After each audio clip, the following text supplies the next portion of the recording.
pas là. Monsieur Accoyer, vous laissez. Monsieur Dor. Monsieur Jacquin, excusez-moi. Oui, Monsieur le Président, on nous explique que le coût des complémentaires santé est plus élevé pour les personnes de plus de 65 ans, donc que celles-ci doivent réaliser un effort supplémentaire. On ouvre donc à la concurrence pour sélectionner les meilleures couvertures santé. Celles-ci seront soumises à une fiscalité adaptée. Cet article est très contestable. Alors que l'on fête les 70 ans de la sécurité sociale universelle, on crée un dispositif spécifiquement réservé aux personnes de plus de 65 ans. Ce gouvernement choisit donc d'amplifier le principe de segmentation de la protection sociale. Cette segmentation constitue une atteinte au système reposant sur la solidarité et la mutualisation des risques. Il ajoute de plus à la complexité, sans étude préalable, sur les conséquences de cet article. Il existe déjà 8 dispositifs d'accès à la complémentaire.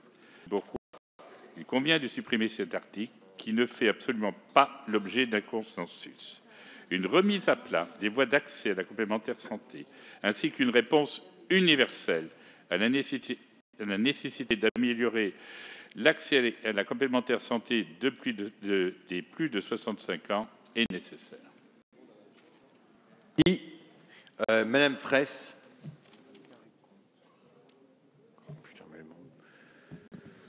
Oui, les dispositions contenues dans cet article visant à faciliter l'accès à une complémentaire santé pour les personnes âgées de plus de 65 ans sont révélatrices d'un problème de fond qui est celui de l'insuffisante prise en charge des soins par la sécurité sociale et le coût de ces soins pour nos concitoyens.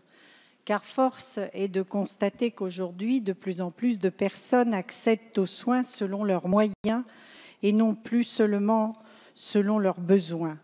Face à cette situation très préoccupante, vous proposez divers aménagements que j'ai déjà dans le débat général qualifiés de rustines, car elles ne règlent pas le problème de fond, mais se contentent d'atténuer les difficultés pour certains. C'est le cas de la CMU-C, de l'ACS pour les personnes à faible revenu. C'est le cas maintenant avec le dispositif complexe que vous proposez dans cet article 21 en faveur des personnes âgées de plus de 65 ans et c'est le cas dans l'article suivant, le 22, avec l'aide à la complémentaire santé pour les CDD courts. Nous espérons à tout le moins que ce dispositif permettra effectivement une meilleure prise en charge des soins pour les personnes âgées, mais nous sommes sceptiques tant le mécanisme est complexe et discutable, à savoir un avantage fiscal pour inciter les organismes complémentaires à présenter des offres à un coût raisonnable et de qualité pour les personnes âgées.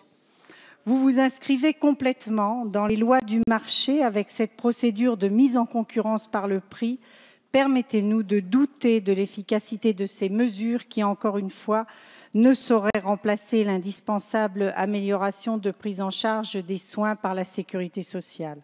Enfin, je profite de ce propos pour réitérer ma demande pour que l'assurance maladie puisse se positionner en tant que complémentaire santé destinée à tous les publics. J'avais déposé un amendement en ce sens.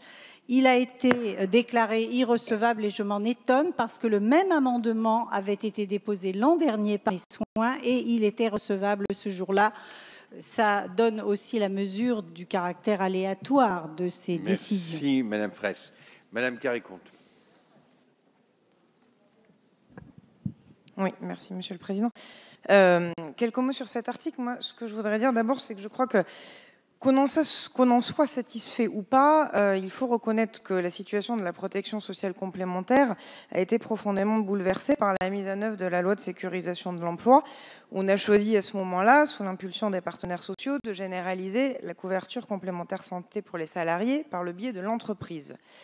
Si cette décision a été à ce moment-là une avancée pour 400 000 salariés qui n'avaient pas de couverture complémentaire, nous savions dès lors que se posait la question de l'universalité de la protection sociale complémentaire et qu'il fallait aller vers la généralisation pour les non-salariés, les chômeurs, les retraités, etc. Dans ce PLFSS, le gouvernement a choisi de proposer, et je crois que c'est très important qu'il l'ait fait, des mesures en faveur des salariés qui ne sont pas en CDI, qui ne sont pas à temps plein, et des retraités. Je crois qu'il fallait effectivement agir, et il nous appartient à présent de s'assurer que les dispositifs qui soient mis en place à travers les articles qui vont venir soient les plus pertinents possibles et ne pénalisent pas en particulier les acteurs non lucratifs de la protection sociale complémentaire. Je crois qu'il y a eu en la matière du travail fait en commission et qu'il y aura encore des amendements et du travail fait ici en séance. Ce que je voudrais dire au-delà de ça, c'est que je crois qu'il ne faut pas oublier qu'il restera encore un certain nombre de choses à faire en matière de la généralisation de la protection sociale complémentaire. Se pose toujours la question des fonctionnaires, se pose la question de certains chômeurs, se pose la question des salariés indépendants et se pose par ailleurs la question des marges de manœuvre qui existent encore pour financer de nouveaux dispositifs d'aide. Je pense notamment aux exonérations de cotisations employeurs sur le contrat collectif dont la Cour des comptes a à plusieurs reprises dit à quel point ils étaient contre-productifs. Donc je voudrais finir, Madame la Ministre, en vous posant une question, puisque l'article 2 de la loi de sécurisation de l'emploi demandait à ce que le gouvernement remette au Parlement un rapport sur les aides sociales et fiscales liées à l'acquisition d'une complémentaire santé. Vous avez fait, je crois, une saisine de l'Inspection générale des affaires sociales pour que ce rapport puisse être rendu. Je voulais simplement vous interroger sur l'échéance de ce rapport, car je crois qu'il y aura un certain nombre d'informations intéressantes qui nous permettront de continuer à travailler sur cette généralisation de la protection sociale complémentaire. Oui, merci Monsieur le Président. Cet article 21 fait couler beaucoup d'encre. Il est très contesté. Dans un communiqué commun, un certain nombre d'instances ont déploré qu'on crée là un dispositif qui sera spécifiquement réservé aux personnes de plus de 65 ans. Et donc ce gouvernement, d'après toutes ces institutions qui ont pignon sur rue et que je suppose vous avez auditionné, le gouvernement choisit d'amplifier le principe de segmentation de la protection sociale. Je ne pense pas que ce soit votre objectif à l'origine et surtout créer de la complexité.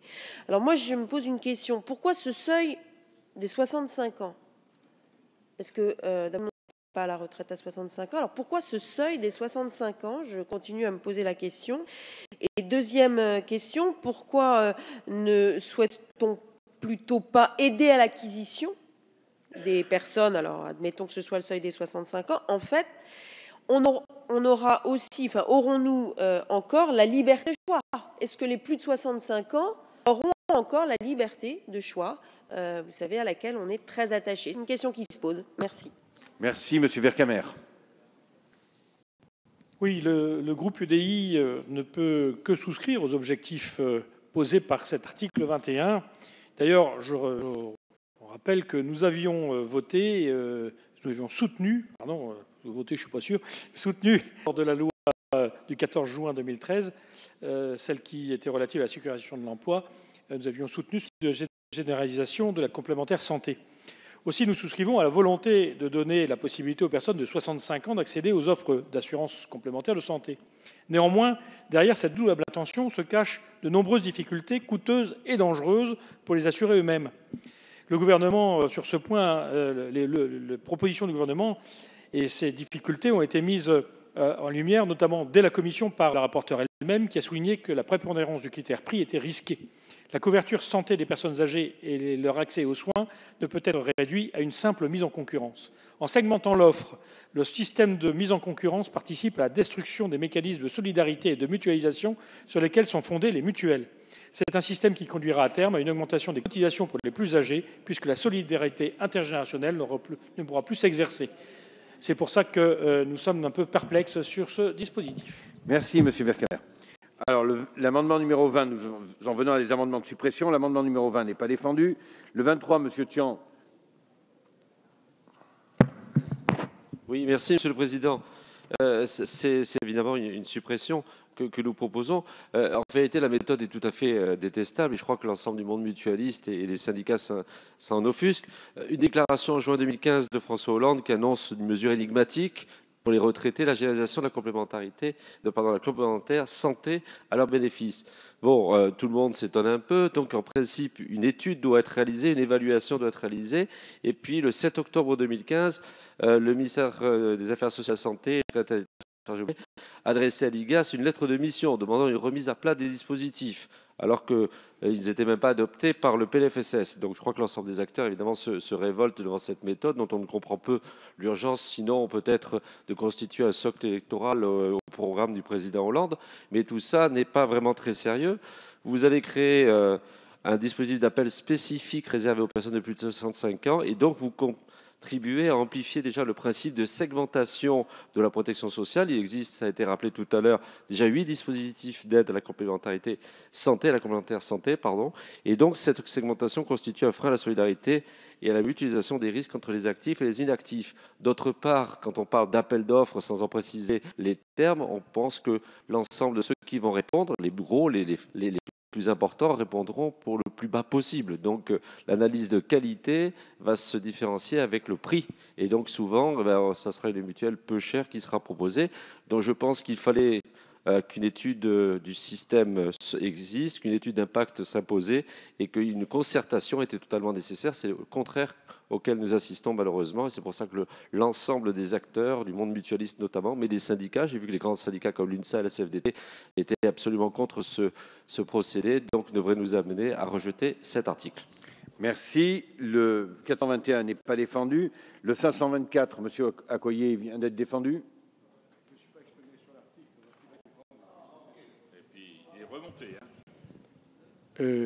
Oui, Monsieur le Président, comme vous aviez accéléré, je n'ai pas eu le temps de m'exprimer sur l'article, donc je vais m'exprimer sur cet amendement, parce que cet article est un article qui, lui aussi, est considérable.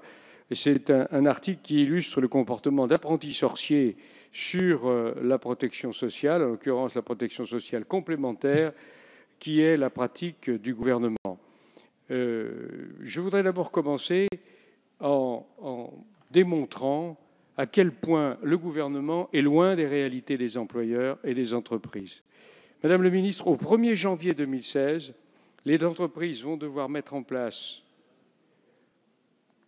un compte pénibilité, la déclaration sociale nominative, la réforme des contrats responsables et la généralisation de la complémentaire santé. Et maintenant, vous prévoyez pour la suite d'autres complexifications. Est-ce que vous avez déjà rempli ces papiers? Est-ce que vous avez regardé la somme d'heures de travail que tout cela représente? Je n'ai pas l'impression, car vous auriez pris d'autres décisions. Mais s'agissant des deux mesures qui sont dans cet article, d'abord la complémentaire pour les personnes retraitées depuis 65 ans. Il y a d'abord un problème constitutionnel, parce que pourquoi celles qui sont retraitées, alors que beaucoup vont devoir travailler plus longtemps que 65 ans. C'est donc une inégalité devant l'impôt qui soulèvera un problème évident de constitutionnalité. Deuxièmement, c'est un véritable hold-up parce que vous allez réserver aux grands organismes dont vous devez être proche, aux grands organismes, ce marché qui est évidemment un marché très important, écartant ainsi les sociétés d'assurance ou les mutuelles qui n'auront pas la capacité de couvrir un risque égal à un prix égal, puis ce sera un appel d'offres gigantesque, et par conséquent, il y a là également quelque chose qui est dangereux et malsain. D'autre part, vous allez faire porter évidemment le financement du dispositif par les actifs. Une nouvelle fois, c'est la génération des actifs qui va financer le prix attractif de ces complémentaires, avec l'avantage fiscal lié à la réduction de la taxe de solidarité additionnelle de l'ordre de 2%, qui ne saurait pallier l'écart entre la cotisation demandée et le coût réel du risque chez une population de plus de 65 ans, de plus en plus importante et dont la prévalence des pathologies chroniques et graves reste plus élevée que la population. Le gouvernement fait donc porter, j'ai fini, le gouvernement fait donc porter sur les actifs cet effort de solidarité, et c'est inacceptable. Merci, Monsieur le Président. Monsieur Clairaut, voilà. Monsieur Vercamer, 658, défendu. Le 683 n'est pas défendu, le 714 n'est pas défendu, le 737 ne l'est pas et le 847 ne l'est pas. Sur tous ces amendements de suppression, monsieur le rapporteur. Oui, Monsieur le Président, la Commission a repoussé ces amendements de suppression. Ah, mais c'est pas moi le rapporteur, c'est Madame. Ah, Madame. Vous voyez où nous allons. La Commission a rejeté tous les amendements de suppression. En effet, les personnes de plus de 65 ans rencontrent des freins spécifiques à l'accès à la complémentaire santé. Messieurs, la segmentation est de fait. Le montant des contrats individuels est majoré jusqu'à 150% par rapport aux contrats souscrits pendant les périodes d'activité. Les personnes âgées sont par ailleurs celles qui supportent le reste à charge le plus élevé. Certes, les dispositifs de la CMU-C et de l'ACS permettent aux plus modestes d'accéder à la complémentaire, mais ces dispositifs, vous le savez, sont soumis à conditions de ressources et ils ne répondent pas forcément aux besoins spécifiques des plus de 65 ans, comme par exemple pour les prothèses auditives. L'article 21 refuse le statu quo et propose une offre spécifique aux plus de 65 ans sans déstabiliser les dispositifs existants. Il invite les complémentaires à proposer une offre adaptée à un coût raisonnable pour les plus de 65 ans. Et je vous rassure, un amendement permettra d'écarter les offres déraisonnablement basses. La Commission a adopté en effet un amendement qui vise à améliorer et à clarifier la rédaction de cet article. En attendant cet amendement, je vous propose donc de rejeter ces motions de rejet. Merci. Madame la ministre. Non, attendez. Seule Madame la ministre a la parole. Après. Oui, merci, Monsieur le Président. Je donne un avis défavorable à ces amendements de suppression et je voudrais saisir cette occasion pour donner un certain nombre d'explications à la fois sur les objectifs recherchés et la procédure proposée. Mais auparavant, et cela a de l'importance, je voudrais indiquer que nous parlons bien des complémentaires santé. Parce qu'à plusieurs reprises, vous avez évoqué l'idée de l'universalisme de la couverture complémentaire santé. Mais il n'y a pas d'universalisme en matière de complémentaire santé facultative. L'universalisme ne concerne évidemment que l'assurance maladie obligatoire. Quel est l'objectif que recherche le gouvernement? Garantir l'accès des personnes âgées de plus de 65 ans à une complémentaire santé apportant de bonnes garanties. Et je parle bien, mesdames et messieurs les députés, de personnes âgées de plus de 65 ans et non pas de personnes retraitées. Si vous lisez le texte de l'article, il ne fait à aucun moment référence à la situation de retraités, puisque des personnes peuvent être retraitées d'ailleurs à des âges tout à fait différents. Et c'est donc un critère d'âge qui est proposé dans le texte. Pourquoi ce critère d'âge? Il est nécessaire et légitime à deux titres. D'abord parce que les personnes âgées doivent supporter des hausses de tarifs des complémentaires qui leur sont proposées avec l'âge, qui peuvent les conduire à renoncer à se couvrir et de plus en plus à mesure que l'âge avance, puisque au fur et à mesure qu'elles avancent en âge, ces personnes voient les primes qu'elles doivent payer augmenter.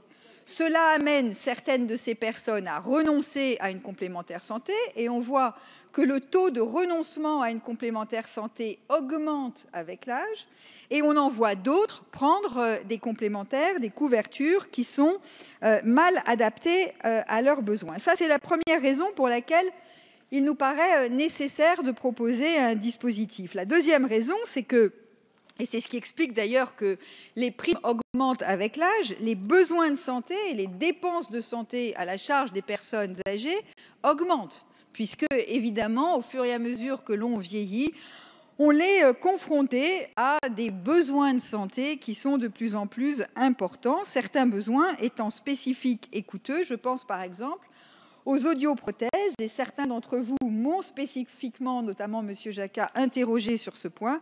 Et je peux vous confirmer que l'intention du gouvernement est bien d'intégrer la prise en charge des audioprothèses dans les contrats qui seraient retenus dans le cadre de la mesure proposée. Donc nous avons un objectif qui est de faciliter la couverture complémentaire santé des personnes âgées de plus de 65 ans. Comment y parvenir? En instaurant un appel d'offres. C'est ce que nous avons fait d'ailleurs pour l'aide à la complémentaire santé dans des conditions différentes, puisque nous proposons, pour ce qui est des personnes âgées de plus de 65 ans, de maintenir la liberté de choix, c'est-à-dire qu'il y aura un appel d'offres pour sélectionner des contrats, mais ces contrats ne seront pas les seuls à exister sur le marché. Tous les contrats existants pourront continuer d'exister sur le marché. Il y aura des contrats qui auront été sélectionnés, identifiés dans le cadre de la procédure. Sur quels critères ? Et cela m'amène à éclairer le débat sur le prix, les garanties et la qualité, les concepts ou les critères qui ont été évoqués par Madame la rapporteure. En bref, quels sont les critères de sélection? Madame la rapporteure a apporté une précision utile en indiquant que le critère de prix porterait bien sur le prix au regard des niveaux de garantie qui seront très précisément définis. Il ne s'agit évidemment pas de favoriser une logique de low cost, mais de garantir le meilleur rapport garantie sur prix ou, pour employer le vocabulaire technique, prestation sur cotisation. C'est ainsi que nous avons d'ailleurs procédé pour l'aide à la complémentaire santé, puisque les complémentaires ont proposé des prix pour 3 niveaux de garantie, et c'est ce couple prix-garantie qui fait l'objet d'une note. Par ailleurs, à côté de ces 2 éléments, les prix et les remboursements, il est prévu de prendre en compte d'autres critères relatifs à la qualité de service, par exemple l'existence ou non de réseaux de soins, l'accueil proposé aux assurés, par exemple l'amplitude horaire, le nombre de points de contact, la proposition ou non de dispositifs de prévention, ce dernier point pouvant être particulièrement intéressant pour des personnes âgées en termes d'accompagnement du vieillissement, de prévention de la perte d'autonomie. La logique de la mesure, c'est donc bien le mieux disant et non le moins disant. L'amendement que Madame la rapporteure a annoncé permettra d'écarter des offres anormalement basses et nous prémunira explicitement des risques de dumping de la part d'offres qui seraient prédatrices, et c'est pour cela que, dans un instant, le gouvernement lui donnera un avis favorable. Bien entendu, comme nous sommes attachés à l'objectivité et à la transparence de la procédure de sélection, les critères relatifs au prix et aux garanties, qui sont strictement quantitatifs, occuperont une part majoritaire dans la notation par rapport aux critères qualitatifs. C'est d'ailleurs ce qu'exprime la rédaction de l'amendement de Madame la rapporteure, qui présente en premier les garanties et les prix et présente ensuite sur un autre plan les critères de qualité de service. J'entends certains évoquer, pour la regretter, la segmentation de la complémentaire santé en différentes populations et différentes tranches d'âge. Mais mesdames et messieurs les députés, il serait temps d'ouvrir les yeux. La segmentation, elle existe. Elle existe déjà. Elle existe pour les assurés en contrat individuel, puisque les complémentaires appliquent toutes une tarification par âge. Et la majorité d'entre elles appliquent ce que l'on appelle une tarification convexe, c'est-à-dire que les hausses de tarifs avec l'âge sont de plus en plus fortes à mesure que l'âge augmente. On a donc de la segmentation alors même que différentes classes d'âge sont couvertes au sein d'un même organisme. C'est en cela que nous parlons de complémentaire santé et non pas d'assurance maladie, puisque l'assurance maladie, au sein d'un même organisme, organise la mutualisation des risques entre les différentes populations, quel que soit leur âge et quel que soit leur risque, alors qu'au sein d'un même organisme de complémentaire santé, il y a des prix différents qui sont effectués, puisqu'il n'y a pas de selon les âges, il n'y a pas de solidarité entre classes d'âge et chaque classe d'âge paie ce qui correspond à son risque. Je veux par ailleurs, et cela a été relevé notamment par Madame Carré-Conte, que la généralisation de la complémentaire santé en entreprise, qui constituera un progrès pour des centaines de milliers, des millions de salariés et leurs familles, peut d'ailleurs, c'est un fait, contribuer à cette segmentation en déplaçant les actifs et leurs familles des contrats individuels vers les contrats collectifs. La proportion des personnes âgées au sein des contrats individuels devrait donc s'accroître fortement. Cette mesure prend acte de cette évolution, la mesure proposée à l'article 21, et souhaite prévenir les effets de cette segmentation sur le coût des contrats pour les personnes âgées.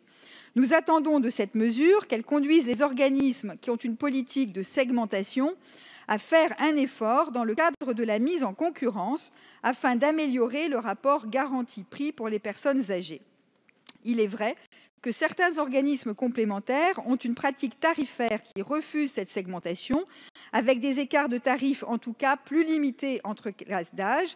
Notre conviction est que la mesure proposée ne devrait en aucun cas fragiliser ce modèle, car d'une part, ces contrats pourront continuer d'être proposés, et d'autre part, les personnes âgées qui sont ainsi couvertes auront tout intérêt à conserver cette couverture. Au-delà, d'autres populations pourront évidemment faire l'objet de réflexions, et la mesure que nous proposons pour les plus de 65 ans n'interdit pas une réflexion plus globale à terme.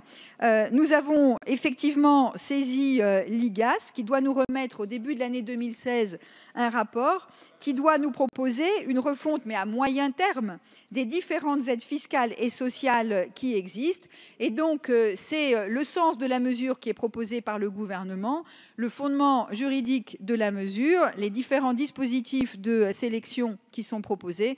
Et pour l'ensemble des raisons évoquées, je donne donc, comme je l'ai indiqué tout à l'heure, un avis défavorable aux amendements de suppression.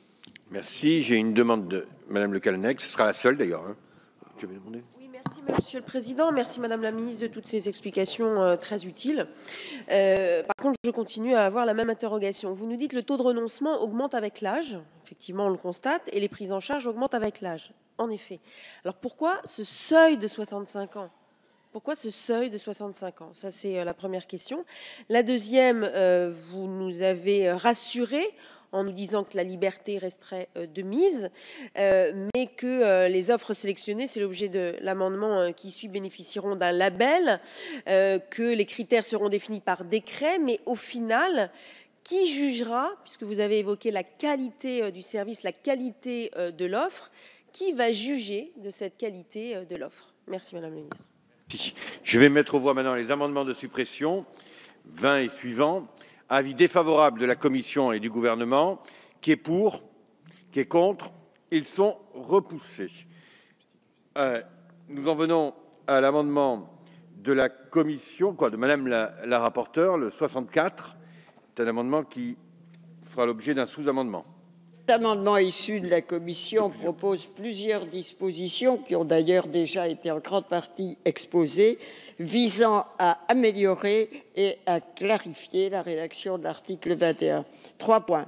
Supprimer les termes de mise en concurrence. En effet, contrairement à la procédure d'appel d'offres pour l'ACS, qui a sélectionné un nombre limité d'offres, toutes les offres répondant aux critères fixés pour la procédure seront sélectionnés. Deuxième point, supprimer ensuite le terme prépondérant du montant des primes afin de préciser que le montant des primes est apprécié de manière équilibrée au regard des garanties offertes par le contrat proposé. Troisièmement, nous l'avons déjà dit, prévoir la possibilité d'écarter de l'appel d'offres une offre dont le montant des primes serait anormalement, déloyalement bas. Nous avons par ailleurs émis le souhait de faire évoluer encore la rédaction pour tenir compte de la notion de label susceptible d'apporter un facteur de clarté supplémentaire dans ce texte. Et c'est pourquoi je vous inviterai à adopter le sous-amendement qui va être présenté par le gouvernement et l'ensemble de ces rédactions vont de pair avec l'amendement 908 que nous allons examiner et qui instaure ce plafonnement un plafonnement de l'évolution des prix afin de ne sélectionner que des offres dont les prix sont stables dans le temps. Je vous remercie. Merci. Le 977, Madame la Ministre, un sous-amendement à l'amendement de Madame la rapporteure. Et si vous l'acceptez, vous pouvez nous présenter également le 983. Voilà. Donc, je donne un avis favorable, comme je l'ai indiqué tout à l'heure, à l'amendement présenté par Madame la rapporteure, sous réserve de l'adoption de 2 sous-amendements. L'amendement 977, qui est un amendement de précision rédactionnelle, et l'amendement 983 qui, au fond, parce qu'il faut savoir rendre à César ce qui revient à César, relève ou met en forme des demandes issues des parlementaires, et compte tenu de la procédure législative, il est apparu plus simple que ce soit le gouvernement qui dépose un sous-amendement, mais je veux dire que c'est le résultat de discussions avec les parlementaires. La préoccupation qui a été exprimée et que le gouvernement entend très bien, c'est que les offres ainsi sélectionnées au terme de la procédure d'appel d'offres, avec une commission qui examinera, comme dans tous les appels d'offres, les offres présentées, débouchent sur un dispositif qui soit lisible, bien identifié par les personnes susceptibles de bénéficier de ces contrats, ou en tout cas de s'interroger sur le fait qu'elles pourraient y souscrire. D'où l'idée d'un label qui ne se substitue pas à la procédure d'appel d'offres et de mise en concurrence, mais qui vient couronner la procédure de sélection. Et donc la sélection aboutit au fait que l'on va décerner un label aux contrats qui auront ainsi été sélectionnés. C'est le sens de ce sous-amendement. Merci Madame la Ministre. Monsieur Claireau, le 973, c'est un sous-amendement également à l'amendement de Madame la rapporteure. Merci Monsieur le Président. Oui, donc ce sous-amendement rejoint tout à fait le sous-amendement du gouvernement. Donc il s'agit de proposer d'insérer après le mot, à la première phrase de l'alinéa 5, après le mot « offre », d'insérer les mots à la fin de labellisation. En effet, l'appel d'offres n'étant pas fermé, la caractérisation des contrats retenus peut relever d'une labellisation. Merci. Merci. Alors maintenant, je vais mettre aux voix. Oui, vous avez donné votre accord, Madame. Non, allez-y, Madame la rapporteure, sur le. Les amendements n'ont pas été examinés par la commission, c'est donc un avis personnel que je vous donne. Tout d'abord, je m'adresserai à M. Claireau et Mme Orliac, mais il me semble que votre désir est satisfait par le sous-amendement du gouvernement. Je vous demanderai dans ce cas plutôt de retirer cet amendement. Sinon, je donnerai la faveur à la rédaction du gouvernement qui me paraît plus satisfaisante. Madame la Ministre. Oui, même avis, demande de retrait de sous-amendement de M. Claireau. D'accord. Madame la rapporteure générale. Merci, Monsieur le Président. Je voulais aussi intervenir sur cet amendement et je remercie Madame la rapporteure pour les clarifications qu'elle a apportées au travers de cet amendement. Il y en a toutefois une qui, je crois, n'a pas été mentionnée, c'est celle qui porte sur le taux du crédit d'impôt. Un taux de 2% a été proposé dans cet article 21. Et j'aurais souhaité savoir comment ce taux avait été calibré au regard des études actuarielles qui peuvent exister. Puisque, bien entendu, ce que nous regardons dans le PLF, c'est éviter ce qu'il y ait la multiplication de crédits d'impôt. Je parle de nouveau sous le contrôle de Monsieur le ministre du Budget. Donc j'aurais souhaité savoir comment ce taux de 2% avait été calibré. J'entends bien qu'il va y avoir une mission de l'IGAS qui va viser à regarder l'ensemble des aspects financiers qui peuvent se poser. Je regrette pour ma part que nous n'ayons pas eu d'études d'impact précises sur la calibration de ce crédit d'impôt. Je regrette aussi que l'étude d'impact ou le rapport de l'IGAS vienne après le vote de cet article. Donc je souhaitais avoir une précision sur ce point-là. Je vous remercie. Merci, Monsieur Vercamer. Oui, ma question porte aussi sur le crédit d'impôt, parce que dans le texte initial, il est indiqué le crédit d'impôt n'est pas restituable. J'avais d'ailleurs passé en commission un amendement de suppression de ce petit bout de phrase, parce qu'il me paraissait assez curieux d'offrir un crédit d'impôt aux plus de 65 ans et d'indiquer que s'ils n'étaient pas imposables, on ne leur rendait pas les crédits d'impôt qu'ils avaient perçus. C'est-à-dire que les plus défavorisés, les personnes âgées les moins aisées, n'auraient pas eu le retour de crédit d'impôt. C'est comme ça que j'avais compris. Dans le nouveau texte qui est présenté par Madame la rapporteure, il est indiqué que ça va être fini par décret. J'aurais voulu savoir ce qu'il allait y avoir dans le décret, parce que si c'est pour avoir la même chose, c'est-à-dire que les personnes âgées les plus en difficulté n'ont pas le droit au crédit d'impôt parce qu'elles ne payent pas d'impôt, je trouve que ce serait un peu fort de café. Ok, merci, monsieur. Alors, on m'indique que le vôtre, monsieur Bapt, je vais vous donner tout de suite la parole, c'est le même si moi je ne l'avais pas dans ma liasse, il n'était pas dans la mienne. Vous voulez rajouter quelque chose? Allez-y, allez-y. Oui, Monsieur le Président, cet amendement, effectivement, émane du groupe socialiste et il rejoint tout à fait à la lettre celui, bien entendu, de Madame le rapporteur. Mais je souhaite en profiter pour avoir une explication et une précision, peut-être une sollicitation à porter auprès de Madame la Ministre, parce qu'il s'agirait d'une notion réglementaire. Elle fait suite néanmoins aux préoccupations qui ont été évoquées notamment par Mme Fanelli Carré-Comte, que parmi les OCA, les organismes mutualistes, celles qui couvrent pour les 2/3 les contrats individuels, ont eu la crainte, si ce n'est la hantise, au moment même où elles sont exposées à la généralisation de la complémentaire santé pour les salariés des entreprises. Cette crainte est qu'elles doivent faire face à des opérations de dumping venant d'autres types de CAM, notamment les instituts de prévoyance, notamment les sociétés d'assurance, les sociétés d'assurance, qui pourraient minorer exagérément les prix des contrats individuels proposés en pensant se rattraper en quelque sorte sur les autres offres de prévoyance qu'elles sont en capacité d'offrir.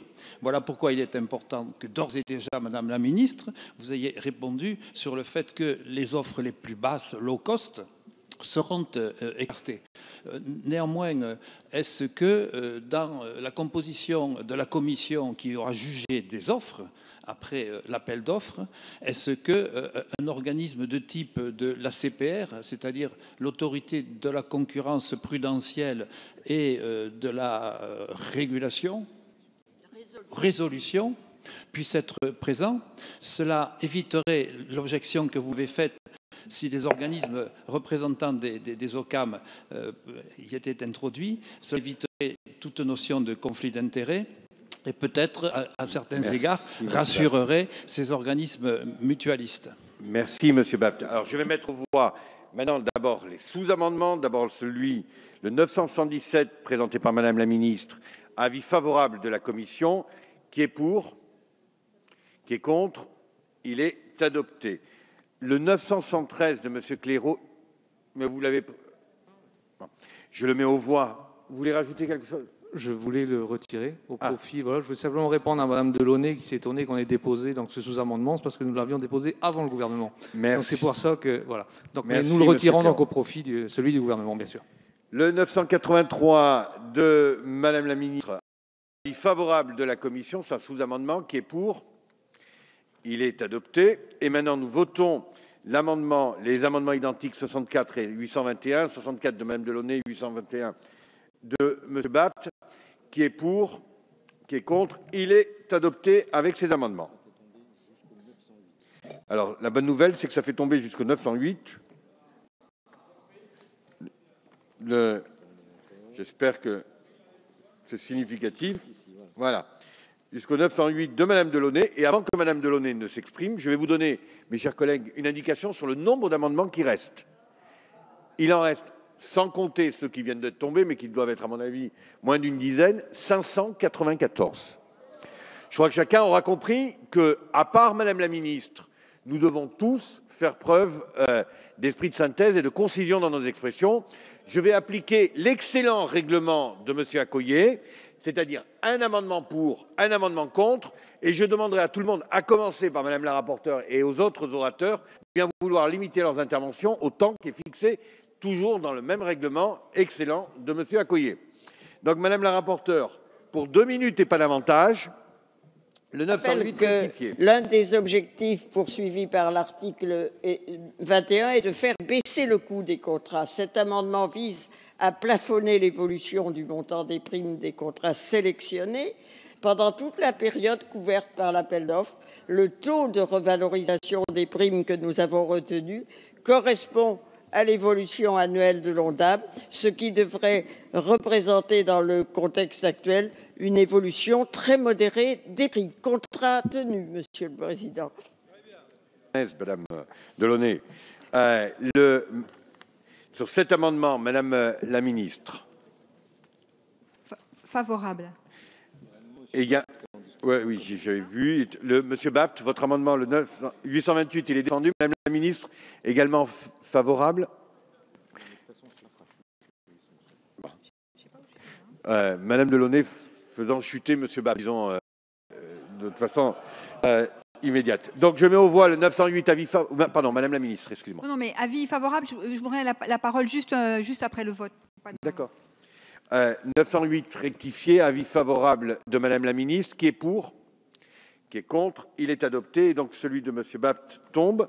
Je mets aux voix, je donne la parole à Madame la ministre avant de mettre aux voix l'article 21. Oui, merci Monsieur le Président. Juste un mot pour qu'il n'y ait pas d'ambiguïté, parce que Monsieur Vercamer a parlé des crédits d'impôt. C'est des crédits d'impôt pour les entreprises, c'est pas pour les personnes. Je ne veux pas qu'il y ait d'ambiguïté, je l'ai dit à plusieurs reprises en commission, ça a été indiqué lors de la présentation de la mesure. Il n'y a pas de crédit d'impôt pour les personnes qui vont prendre ces contrats. C'est un crédit d'impôt qui est accordé à l'entreprise, enfin à l'organisme de complémentaire santé qui propose le contrat pour l'inciter. Et c'est là où je dis à Madame Rabault, qui est partie, mais je lui dis 2%, c'est un élément qui n'a rien à voir avec le profil d'évolution des tarifs complémentaires santé en fonction de l'âge. Nous ne modifions pas la contribution financière des organismes en fonction du profil de celui qui vient souscrire le contrat. Mais c'est une incitation financière pour qu'il y ait des offres intéressantes en direction des personnes âgées. Merci Madame la ministre. Je mets donc aux voix l'article 21 qui est pour, qui est contre. Il est adopté. Article 22.